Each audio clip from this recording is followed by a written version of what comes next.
السلام عليكم ورحمة الله وبركاته. أهلا وسهلا بكم متابعين مدونة اسمعنا أونلاين. مشكلة قابلتني في الإنترنت، وهو إن الإنترنت عندي عامل اتصال بالشكل ده، ولكن مفيش نت. دايما بتظهر لي المشكلة ديت اللي هي the DNS server isn't responding. دايما المشكلة دي ظهرت معايا مع كذا راوتر اشتغلت عليه وملقتش ليها حل. طبعا النت مجمع معايا ومفيش نت شغال او مشكلة عندي في الدي ان اس. عملت ليه اللي هو فيكس اللي هو ديكيت، وعملت بعدين فيكس برضو مفيش رد او مفيش حل للمشكلة من الكمبيوتر. جربت حلول، واول حل جربت ليه او اول حل المفروض تلجأ ليه عشان تحل المشكلة. لكن قبل ما ابدأ الفيديو يا ريت تعمل اشتراك في القناة وتفعيل زر الجرس، وما ننساش تعمل لايك لصفحتنا على الفيسبوك.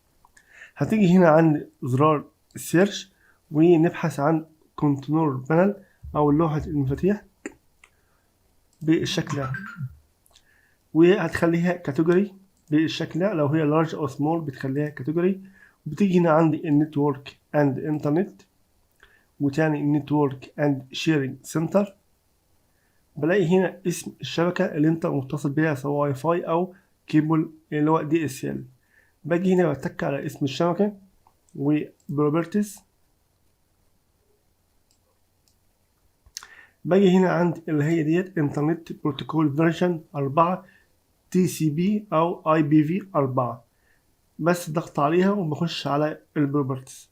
بفعل هنا خيار الدي ان اس سيرفر، وبخليه هنا 8 8 8 8، وهنا 8 8 4 4.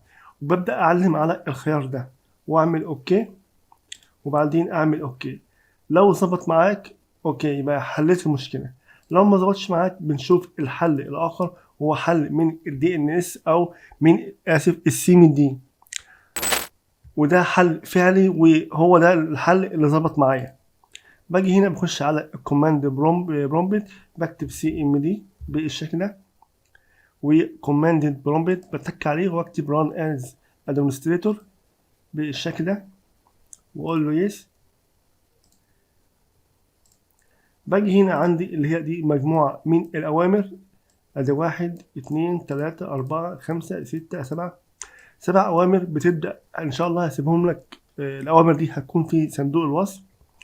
بتكتب بالشكل ده كوبي وتحطه هنا بيست، ضغطة كده بيست، وبعمل انتر، وهكذا مع باقي الأكواد. أنا مش عاوز أحط الأكواد عشان ما يحصلش مشكلة عندي في الكمبيوتر. كود بتبدأ تحطه وبعدين انتر، تحط الكود بالشكل ده وبعدين انتر، وهكذا. بعد ما تخلص حاجة آخر حاجة اللي هو اكزيت، وبعدين تعمل إعادة تشغيل للكمبيوتر. إن شاء الله هيكون ظبط معاك. ده كان موضوع الحلقة بكل اختصار، وشرحت لكم المشكلة اللي هي واجهتني وازاي تقدر تحلها. طبعا غالبا أو أغلب الناس تبدأ تحلها عن طريق اللي هو الدي ان اس اللي شرحته من شوية، لكن ده مش حل عملي بس ممكن يظبط معاك. الحل الأكيد اللي هو الأكواد ديت بتبدأ تحطها كود هنا في كوماند برومبت، وكل كود تضغط انتر، والكود اللي بعده تحطه وانتر، وهكذا. بعد ما تخلص ده كله بتعمل ريستارت. في نهاية الدرس أتمنى يكون الدرس عجبكم. متنساش تعمل لايك للفيديو واشتراك في القناة لو أنت مش مشترك معنا.